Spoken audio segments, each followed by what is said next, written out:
ہجرت حضور پاک علیہ السلام کی زندگی کا ایک بہت تاریخی پہلو. کچھ ایسے حالات بنے کہ مکہ مکرمہ میں آپ صلی اللہ علیہ وسلم کا رہنا مشکل ہو گیا. پھر اللہ کا حکم آیا کہ یہاں سے ہجرت کر کے آپ مدینہ منورہ چلے جائیں. مکے کو چھوڑنا اور مدینہ کی طرف جانا، اس کو ہمارے یہاں ہجرت کہا گیا ہے. پہلے دور کی جو جنریشن تھی اس میں مسائل نہیں تھے. ایمان ماشاءاللہ سے ایسا بنا دیا جاتا تھا اللہ کی توفیق سے کہ آپ جو چیز منتقل کرتے تھے بچے جذباتی طور پر اسے قبول کر لیں. ذہن قبول کرے یا نہ قبول کرے، لیکن بچے دل میں بٹھا لیتے تھے کہ یہی ایمان ہے، یہی سچائی ہے. اب حالات بدل گئے ہیں. علماء نے لکھا ہے اسلامی تاریخ کا آغاز یہاں سے اس لیے کیا گیا کہ ہجرت کی بنیاد پر ہی اسلامی ریاست وجود میں آئی، اور اسلامی ریاست جب وجود میں آئی تو اس کے ذریعے سے اسلام کو مضبوطی ملی، اسلام کو ترقی ملی. اس وجہ سے فاروق اعظم رضی اللہ تعالیٰ عنہ نے ہجرت سے اسلامی سال کا آغاز شروع کیا.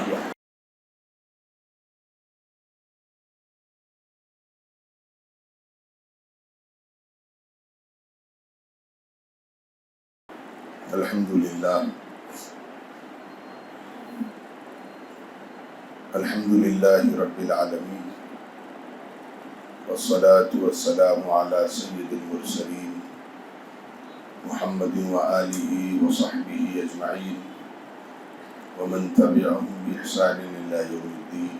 اما بعد، اعوذ باللہ من الشیطان الرجیم. بسم اللہ الرحمن الرحیم.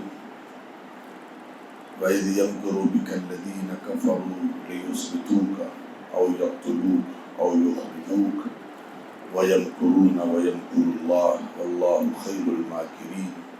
صدق اللہ العظیم. رب اشرح لي صدري ويسر لي أمري سبحانك لا علم لنا إلا ما علمتنا إنك أنت العليم الحكيم. سبحان ربك رب العزة عما يصفون وسلام على المرسلين والحمد لله رب العالمين.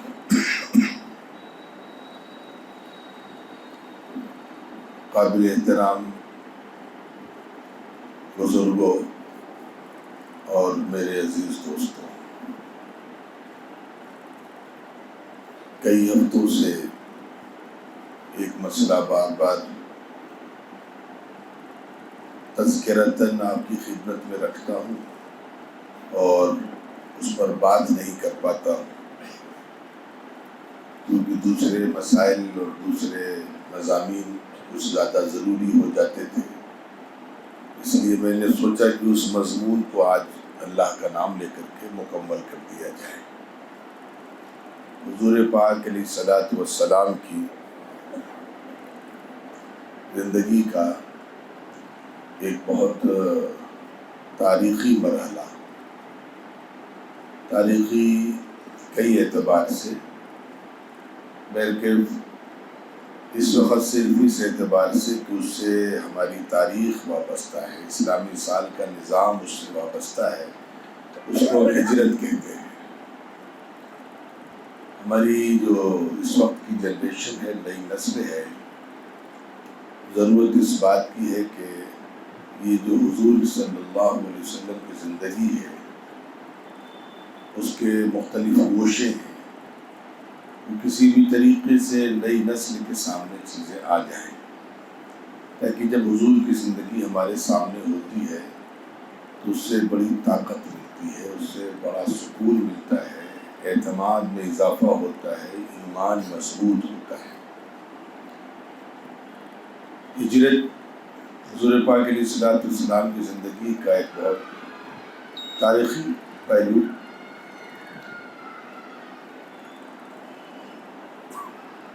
کچھ ایسے حالات بنے کہ مکہ مکرمہ میں آپ صلی اللہ علیہ وسلم کا رہنا مشکل ہو گیا. پھر اللہ کا حکم آیا کہ یہاں سے ہجرت کر کے آپ مدینہ منورہ چلے جائیں. مکے کو چھوڑنا اور مدینہ کی طرف جانا، اس کو ہمارے یہاں ہجرت کہا گیا ہے. ہجرت عربی کا لفظ ہے، ہجرہ کے معنی ہوتے ہیں چھوڑ دینا. اس دور میں بھی اگر کوئی شخص دین کی خاطر، اپنے ایمان کی حفاظت کی خاطر کسی ایک علاقے کو چھوڑ کر دوسرے علاقے میں آباد ہوتا ہے تو اسے ہجرت کہیں گے، اور اس کو بھی انشاءاللہ اس کا پورا ثواب ملے گا۔ دنیا کمانے کی خاطر لوگ جاتے ہیں، ٹھیک ہے، اس کی اجازت ہے، جانا چاہیے، اس میں اکثر و بیشتر لوگ زیادہ ترقی کرتے ہیں، لیکن وہ ثواب جو دین کی نسبت پر ہو وہ یہاں پر نہیں ملے گا۔ وہ تبھی ملے گا جب ایک انسان یہاں پر اچھی زندگی گزار رہا ہے، اچھی رہائش ہے، زندگی کی ساری سہولیات میسر ہیں، لیکن اسے اپنے بچوں کے ایمان کے سلسلے میں اطمینان نہیں ہے، اسے خطرہ ہے کہ میرے مرنے کے بعد شاید میرے بچے یہاں پر اپنے ایمان پر قائم نہ رہ سکیں، اس وجہ سے اگر وہ اس علاقے سے منتقل ہو کر کسی دوسرے علاقے میں جا رہا ہے تو اسے ہجرت کہیں گے، اور اس پر انشاءاللہ وہی اجر و ثواب اللہ تعالیٰ عطا فرمائیں گے۔ ہجرت پر ایک سوال ہے، اس سوال کا پہلے جواب دے دوں۔ اصل میں نے جو بار بار کہا نا، نئی نسل کے ساتھ دو مسائل ہیں۔ پہلا مسئلہ تو یہ کہ ہم نے جو شاید بہت پہلے میں نے یہاں پر یہ بات عرض کی تھی کہ آج سے 30 35 40 سال پہلے تک دادا اور دادی، نانا اور نانی، انہی کے ساتھ نئی نسل کی زندگی گزرتی تھی۔ دادا تربیت کرتے تھے، دادی تربیت کرتی تھی، اماں کو فرصت نہیں ملتی تھی، ابا کو فرصت نہیں ملتی تھی، تو وہ تربیت کا کام دادا اور دادی کیا کرتی تھی۔ لیکن اب حالات ایسے نہیں ہیں، اب تو جوائنٹ فیملی کا نظام بھی نہیں ہے، یا معاشی مسائل زیادہ ہیں، دادا دیہات میں رہ رہے ہیں، ہم لکھنؤ میں رہ رہے ہیں، کوئی دلی میں ہے۔ تو ایک پریشانی تو یہ رہی کہ بزرگوں کے ذریعے سے جو نئی نسل کی تربیت کا ہمارے یہاں ایک بڑا قدیم نظام تھا، وہ نظام ختم ہو گیا۔ اور دوسری پریشانی یہ رہی اس بچے کی کہ ادھر دینی تربیت ہو نہیں پائی، اور بچہ اسکول اور کالج گیا تو وہ سائنس سے اس قدر متاثر ہو گیا کہ وہ کسی بھی چیز کو تب تک نہیں قبول کرتا جب تک آپ اسے سائنسی اعتبار سے سمجھا نہ دیں۔ پہلے دور کی جو جنریشن تھی اس میں مسائل نہیں تھے، ایمان ماشاءاللہ سے ایسا بنا دیا جاتا تھا اللہ کی توفیق سے کہ آپ جو چیز منتقل کرتے تھے بچے جذباتی طور پر اسے قبول کر لیتے تھے، ذہن قبول کرے یا نہ قبول کرے، لیکن بچے دل میں بٹھا لیتے تھے کہ یہی ایمان ہے، یہی سچائی ہے۔ اب حالات بدل گئے ہیں۔ اس میں ایک سوال یہ پیدا ہوتا ہے کہ نئی نسل بہت سوالات کرتی ہے، وہ سوال یہ کرتی ہے کہ مولانا یہ چیزیں سمجھ میں نہیں آئیں کہ اللہ تعالیٰ نے جب حضور پاک علیہ الصلوۃ والسلام کو معراج پر بلایا، اتنا لمبا سفر، تو جو اللہ اپنے پیغمبر کو معراج پر آسمانوں پر بلا سکتا ہے وہ مکے سے اٹھا کر مدینے کیوں نہیں پہنچا سکتا؟ جس طرح آسمان پر بلایا تھا اسی طریقے سے خاموشی سے اللہ تعالیٰ اٹھاتے ہوئے مدینے پہنچا دیتے۔ یہ راستے کی پریشانیاں اور تکلیفیں اور مکے والوں کی پلاننگ اور ظلم اور زیادتی، سوال بچے کا معقول ہے، چھوٹا بچہ ہے، بھولا بچہ ہے، بھولے انداز سے سوال کر رہا ہے، اس کو ڈانٹ نہیں سکتے آپ، اس کی غلطی نہیں ہے، ہماری ذمہ داری ہے کہ اس کو ہم سمجھائیں۔ برکیف علماء نے اس پر اللہ کا شکر ہے مدرسوں میں ساری چیزیں پڑھائی جاتی ہیں۔ علماء نے بڑی قیمتی بات لکھی ہے کہ جن چیزوں کا تعلق پیغمبر کی ذات سے اس معاملے میں ہوتا ہے کہ عام انسانوں کا اس اعتبار سے تجربہ نہیں ہوگا، اس پر اللہ کا نظام دوسرا ہوتا ہے، اور جن چیزوں کا تعلق پیغمبر کی زندگی سے ایسا ہوتا ہے کہ عام انسانوں پر بھی ایسے حالات آ سکتے ہیں، اس پر اللہ کا نظام دوسرا ہوتا ہے۔ اب معراج کا سفر ہمارے ساتھ تو ہونے سے رہا، اس لیے اللہ نے معراج کے معاملے میں حضور کے ساتھ الگ معاملہ رکھا، لیکن زندگی میں کبھی ایسے حالات آ سکتے ہیں کہ ہمیں وطن چھوڑنا پڑ سکتا ہے، دین کی خاطر ایک جگہ سے دوسری جگہ منتقل ہونا پڑ سکتا ہے۔ اس میں جس قسم کے حالات آئیں گے اس میں جو رہبری کی ضرورت ہوگی اللہ نے وہ حالات حضور پر ڈالے تاکہ آنے والی امت کے لیے وہاں سے رہبری مل سکے، ورنہ اگر حضور ان کو اللہ تعالیٰ اٹھا کر وہاں سے یہاں ایسے پہنچا دیتے تو ہمارے پاس اس وقت رہبری کا سامان تو نہ ہوتا۔ اسی لیے وہ سارے حالات ڈالے گئے تاکہ زندگی میں کبھی ساری دنیا میں کسی کے پاس کوئی ایسے حالات آئیں تو وہ اپنا ایک حل تلاش کر سکے۔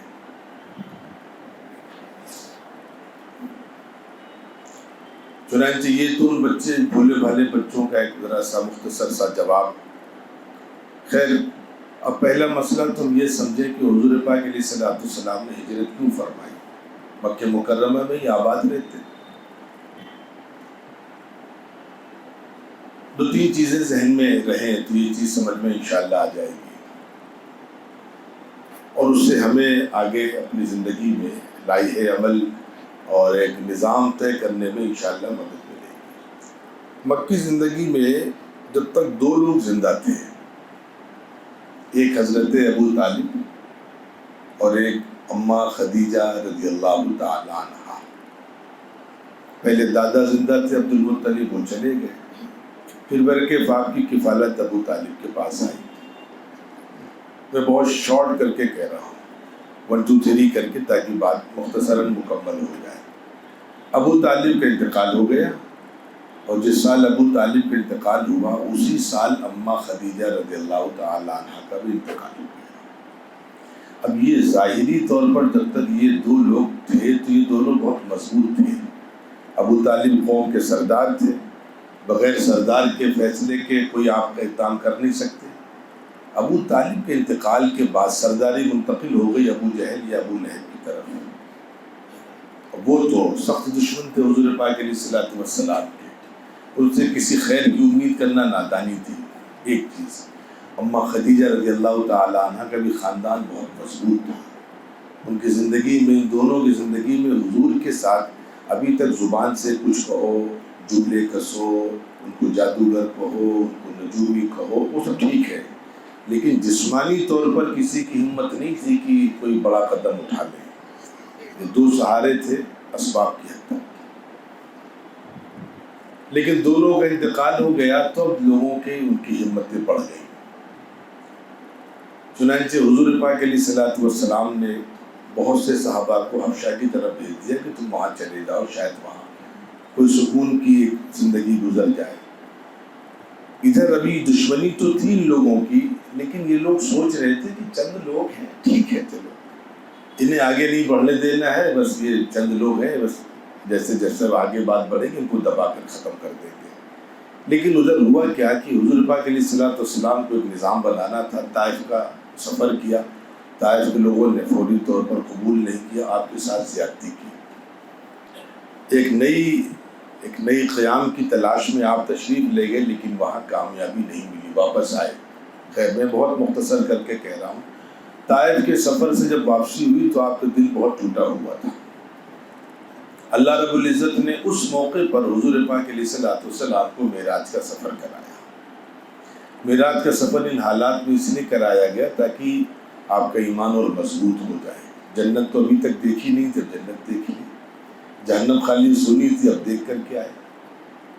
سدرۃ المنتہا کی زیارت کر کے آئے، آسمانوں کی زیارت کر کے آئے، پچھلے پیغمبروں سے روحانی ملاقات کر کے تشریف لائے۔ تو یوں تو آپ امام الانبیاء ہیں، آپ کا ایمان کس مقام پر تھا ہم آپ تصور نہیں کر سکتے، لیکن ایک چیز یہ کہ آنکھوں سے دیکھ لی تو اب ایمان اور کہاں تک پہنچ گیا ہوگا۔ چنانچہ وہاں سے آپ تشریف لائے، لیکن ابھی بھی مکے والے اتنے دشمن نہیں ہیں، لیکن بیچ میں دو واقعات پیش آ گئے۔ ایک واقعہ یہ پیش آیا کہ ایک دوس ایک خاندان تھا، قبیلہ تھا، وہاں کے سردار تھے طفیل، عمرو بن طفیل یا طفیل بن عمرو، اس انداز سے نام ہے، میرے ذہن میں اس وقت نہیں ہے، لیکن طفیل کے نام سے بہت مشہور ہے۔ وہاں سے مکے آتے تھے، اپنے قبیلے کے سردار تھے، تو مکے کے سرداروں سے ملاقات کی۔ اس دور میں بھی کچھ نہ کچھ ایک پروٹوکال ہوتا تھا، تو سرداروں نے اکرام بھی کیا، اعزاز بھی کیا، میزبانی بھی کی، لیکن ساتھ میں نصیحت کری کہ دیکھو ایک شخص ہے، وہ ہمارے گھر کا ہے، خاندان کا ہے، اس نے ایسا ایسا دعویٰ کیا ہے کہ اس سے بچ کر کے رہنا۔ اب بلکہ ان کے ذہن میں بات تو آئی، دیکھا کہ حرم شریف میں حضور پاک علیہ الصلوۃ والسلام بیٹھے ہوئے ہیں، لیکن دل میں خیال آیا کہ میں کوئی جاہل آدمی تو ہوں نہیں، پڑھا لکھا آدمی ہوں اور قبیلے کا سردار ہوں، خود دیکھ کر کے فیصلہ کرنے میں کیا نقصان ہے؟ اب اتنا بھی بیوقوف نہیں ہوں کہ مجھے بیوقوف بنا دیں گے۔ چنانچہ انہوں نے جا کر حضور سے ملاقات کی اور تھوڑی دیر باتیں کی، تو قرآن پڑھ کر سنایا۔ حضور پاک علیہ الصلوۃ والسلام نے بات دل میں اتری اور وہ ایمان میں داخل ہو گئے۔ وہ ایمان میں داخل ہوئے تو پوچھا انہوں نے حضور سے میرے لیے کیا حکم ہے؟ کہا تم اپنے خاندان قبیلے کی طرف جاؤ، وہاں اپنے خاندان کو دین کی دعوت دو۔ قبیلے دوس بہت مضبوط قبیلہ تھا، بہت مضبوط قبیلہ تھا، قریش کی ہمت نہیں تھی کہ ہاتھ لگا سکیں۔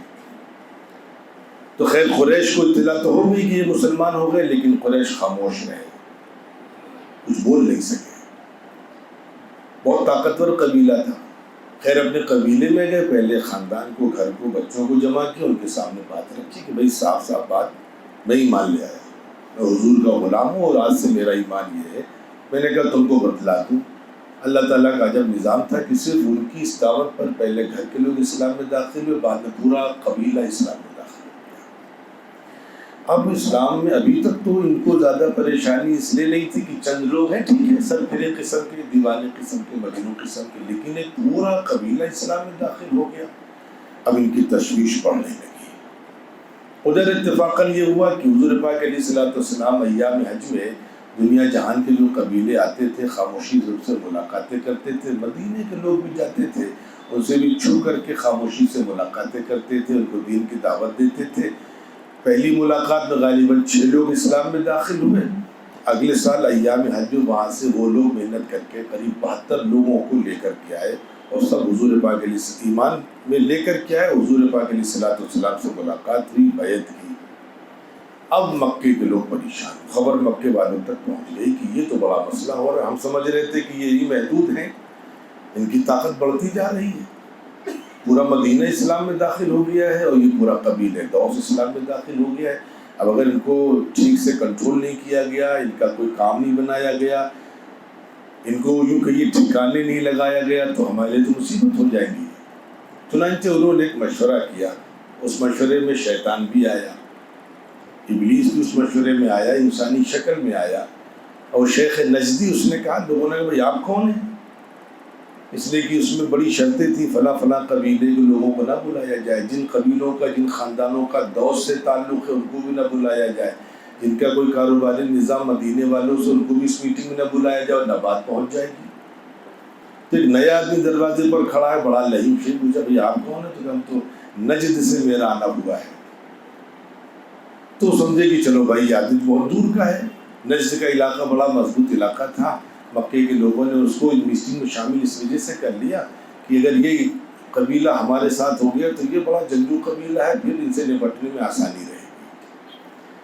اب وہ مشورہ ہوا، ایک صاحب نے مشورہ دیا کہ حضور کو قید کر دیا جائے، ایک نے کہا کہ نہیں ان کو یہاں سے ہٹا دیا جائے۔ اس شیطان نے مشورہ دیا شیخ نجدی، جس نے کہا اپنا کہ یہ دونوں رائے درست نہیں ہے، سب سے بہتر رائے ہے کہ ان کو قتل کر دیا جائے۔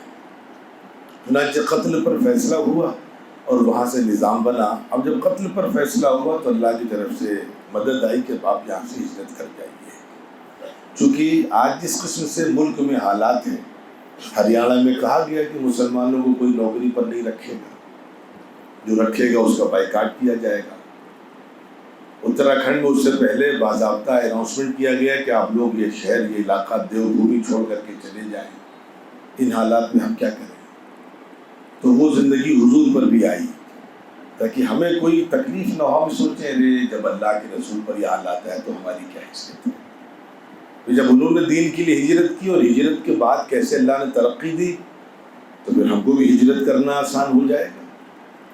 چنانچہ اللہ رب العزت نے حکم دیا کہ آپ جائیے، ہجرت کریے۔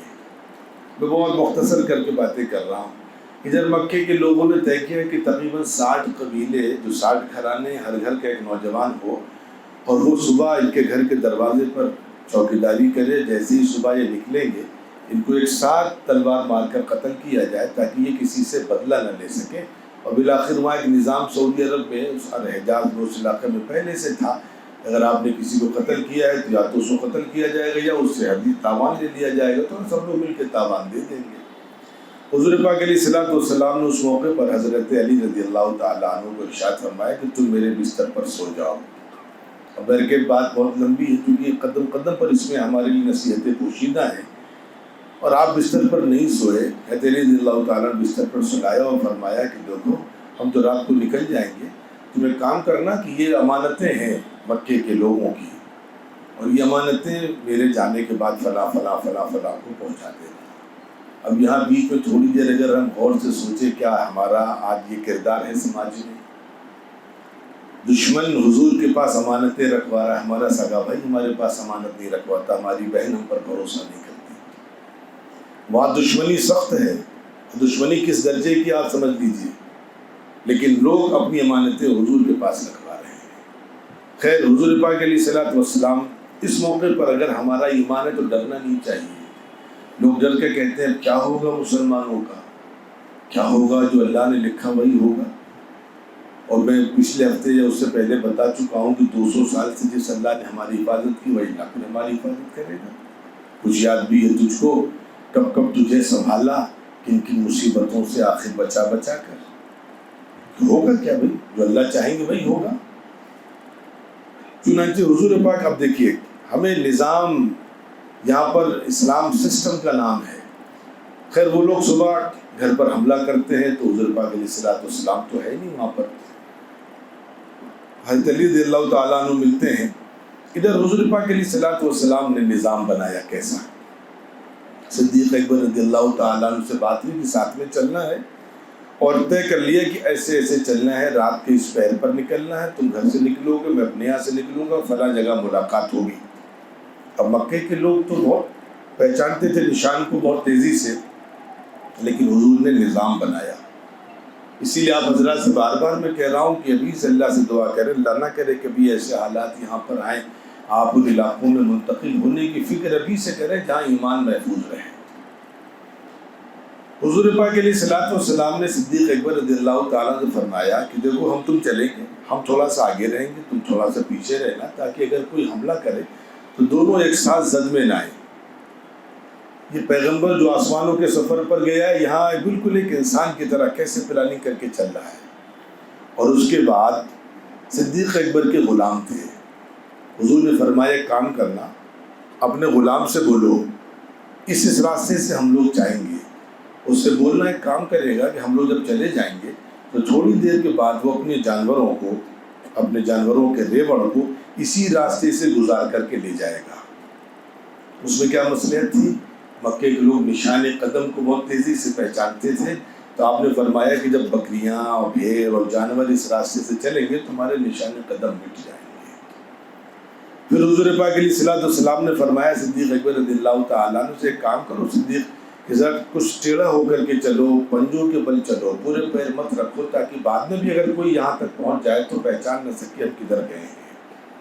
خیر وہ وہاں سے نکلے اور بالآخر جب غار ثور کے پاس پہاڑی تھی وہاں پہنچے تو صدیق اکبر رضی اللہ تعالیٰ نے دیکھا کہ حضور پاک علیہ الصلوۃ والسلام کا جو جسم میں اتھر تھا تو اس میں خون ذرا سا آگے اتر آیا تھا۔ آپ نے فرمایا کہ اللہ کے رسول آپ میرے کندھوں پر بیٹھیے، کندھوں پر بٹھا کر کے غار ثور پر لے گئے۔ اس سے پہلے بتا چکا ہوں میں کہ وہاں سے کنفیوز بھی کرنا تھا اور حضور کو آرام بھی دینا تھا۔ بلکہ غار ثور میں پہنچے اور وہاں پہنچنے کے بعد 3 روز قیام فرمایا آپ نے۔ ادھر ابو جہل کو پتہ چلا کہ وہ نکل گئے تو ابو جہل نے 100 اونٹوں کا اعلان کیا کہ جو پکڑ کر کے لائے گا اسے 100 اونٹ انعام میں ملیں گے۔ خیر کچھ لوگ تلاش میں چلتے ہیں، ان کچھ لوگوں سے ملاقات بھی ہوتی ہے، میں راستے کے مسائل کو حل کر رہا ہوں، میں ڈائریکٹ مدینے پہنچ رہا ہوں۔ چنانچہ حضور پاک علیہ الصلوۃ والسلام مدینہ منورہ تشریف لے جاتے ہیں، پہنچ جاتے ہیں مدینہ منورہ۔ اب مدینہ منورہ پہنچنے کے بعد مسجد نبوی کی تعمیر ہوتی، یہاں پر 2 چیزیں سمجھنے کی ہیں۔ آپ سمجھیے کہ تقریباً جو حضرات نے عمرہ کیا ہے یا حج کیا ہے وہ جانتے ہیں کہ مکے سے مدینے کی دوری ایک اندازاً 500 کلومیٹر کی ہے۔ 500 کلومیٹر کا سفر کئی دن کا سفر تھا، اور خچر اور اونٹ اور کیسے کیسے سفر فرمایا تھا۔ آپ نے دوسرے راستوں سے بھی گئے تھے آپ، لیکن آپ نے جاتے ہی جو سب سے پہلا کام کیا، ہم لوگ کیا ہے اللہ تعالیٰ کا بڑا کرم احسان، اللہ اپنے فضل سے اپنے رحم سے اپنے کرم سے سفر کراتا ہے۔ ہماری تو اوقات نہیں ہے، جہاز سے جا رہے ہیں، فرسٹ اے سی سے جا رہے ہیں، سیکنڈ اے سی سے جا رہے ہیں، اس کے بعد بھی معلوم ہے کہ نہیں تھوڑی دیر آرام کر لیں ذرا سے، تب چل کے بیان کریں گے، تب پروگرام میں چلیں گے۔ لیکن امام الانبیاء صلی اللہ علیہ وسلم اتنا لمبا سفر کر کے تشریف لے گئے مدینہ منورہ، ابھی آپ نے آرام نہیں کیا۔ آپ نے سب سے پہلا کام کیا کہ مسجد نبوی کی تعمیر کہاں پر ہوگی۔ وہاں سے ایک سبق ہم کو ملا کہ دیکھو یاد رکھو اپنے گھر کی فکر بعد میں ہے، مسجد کی فکر پہلے ہے۔ چنانچہ اپنا گھر اس علاقے میں بناؤ جہاں پر مسجدیں ہوں، اور جہاں اگر مسجدیں نہیں ہیں تو وہاں سے منتقل ہو جاؤ ان علاقوں میں جہاں مسجدیں ہیں، اور یہ صورت بھی نہ ہو تو اپنے علاقوں میں مسجدوں کو تعمیر کرو۔ مسجد کے بغیر ہمارا کوئی تصور نہیں ہے، ہمارا تصور مسجد سے ہے۔ اور دوسری وجہ میں صاف چیلنج دے کر کہہ رہا ہوں جلدی سے، بہت سے لوگ بابری مسجد پر، گیان واپی مسجد پر، نہ جانے کس کس مسجد پر الزام لگاتے ہیں کہ فلانے نے توڑ دیا، دھماکے نے توڑ دیا۔ اسلام کا نظام ہے کہ غلط جگہ پر، جھگڑے کی جگہ پر، ناجائز جگہ پر مسجد بن ہی نہیں سکتی۔ حضور پاک علیہ الصلوۃ والسلام نے مسجد نبوی کی تعمیر کی، پہلے زمین خریدی ہے، 2 یتیم بچوں کی زمین تھی، انہوں نے کہا بھی میں ہدیے میں دے رہا ہوں، کہا نہیں، خرید کر کے بنے گی۔ چنانچہ زمین صاف ستھری خرید کر کے تعمیر کی گئی مسجد نبوی صلی اللہ علیہ وسلم۔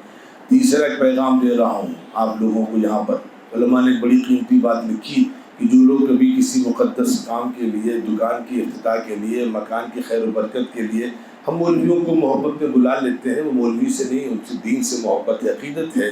ان کو علماء نے مشورہ دیا ہے کہ بہتر ہے کہ وہ مولویوں کو بلائیں، لیکن اگر واقعتاً دعائیں لینی ہیں تو یتیم بچوں کو بھی بلائیں۔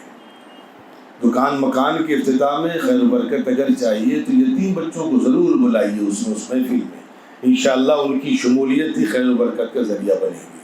چنانچہ حضور پاک علیہ الصلوۃ والسلام وہاں پہنچ گئے، اور پہنچنے کے بعد اب مسئلہ یہ آیا کہ ساتھ میں جو مہاجرین ہیں، کچھ پہلے چلے گئے تھے، کچھ بعد میں آنے والے، ان کا کیا ہوگا؟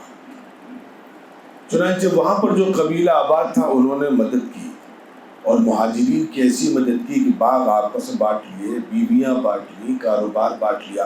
حالانکہ یہ مہاجر بھی حضرات صحابہ تھے۔ ایک صحابی حضور پاک علیہ الصلوۃ والسلام نے پہلے بھائی بھائی بنایا، بھائی تم ان کے بھائی تم لے جاؤ، تم ان کو بھائی اپنے گھر لے جاؤ، ان کو تم بھائی اپنے گھر لے جاؤ۔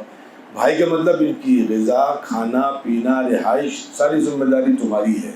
اسلام نے یوں ترقی نہیں کی ہے۔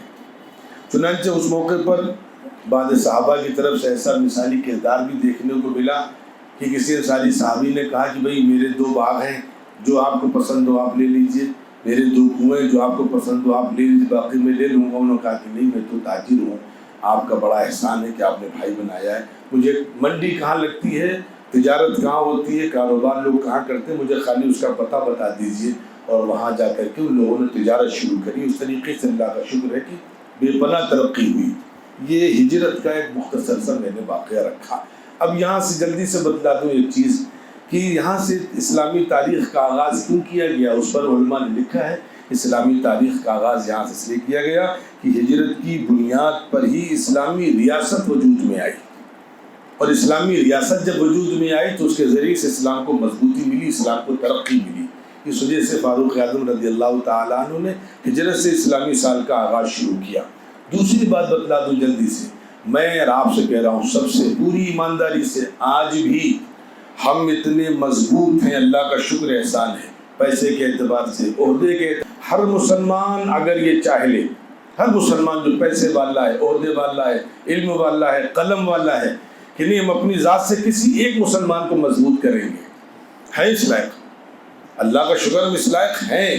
اگر 25 کروڑ آبادی تو 25 کروڑ میں 5 کروڑ اس لائق ہیں کہ اگر وہ سوچ لے کہ نہیں مجھے ایک مسلمان کو یا ایک مسلم فیملی کو مجھے بیر کیپسٹ کرنا ہے کسی بھی اعتبار سے، ان کی تعلیم، تربیت، کفالت، رہائش، تجارت، ہر اعتبار سے، تو کر سکتے ہیں، اللہ کا شکر ہے۔ اگر یہ جذبہ انصار و مہاجرین والا ہمارے پاس آ جائے تو انشاءاللہ آج مسلمان اپنے آپ مضبوط ہو جائے گا۔ اللہ نے قدر، ہم کسی کے محتاج نہیں ہیں۔ باقی کبھی اور موقع ملے گا تو ہم بتلائیں گے، اس سے پہلے بتلا چکے ہیں کہ ہمارے پاس کتنا اثاثہ ہے آج بھی، اللہ توفیق دے گی، اس مسئلے میں بعد میں بات کریں گے۔ تو یہ ہجرت کا ایک مختصر سا ایک تصور بہت مختصر کر کے میں نے پورا واقعہ بھی خدمت میں رکھا۔ اللہ تعالیٰ کہ اس سے جو ہمیں سبق ملتے ہیں ان کو سمجھنے کی اور اس پر عمل کرنے کی توفیق عطا فرمائے۔ 2-4 سیکنڈ ہمارے پاس ہیں، اللہ کا شکر ہے کہ یہاں مکتب کا نظام شروع ہوا ہے، ماشاءاللہ بچے خود داخلے اس میں لے رہے ہیں۔ آپ حضرات سے گزارش ہے کہ اور بھی اس میں زیادہ دلچسپی لیں، بچوں کو داخلہ کرائیں۔ اور ایک نظام جو بتلا دوں جلدی سے، یہاں عورتوں کا بھی نظام اسی وجہ سے، بزرگوں کا نظام بھی اسی وجہ سے ہے کہ اماں بھی آئیں پڑھیں، بچے کو یہاں ڈال دیں، خود جا کر کے ہمارا جو یہ مکتب ہے خواتین والا اسکول میں چلتا، وہاں جا کر کے پڑھیں، واپس آئیں، بچے کو گھر لے کر کے چلے جائیں۔ تو دونوں کی تعلیم کا انتظام ہے۔ کہنے سننے زیادہ اللہ عمل کی توفیق دے۔ والسلام علیکم ورحمۃ اللہ وبرکاتہ۔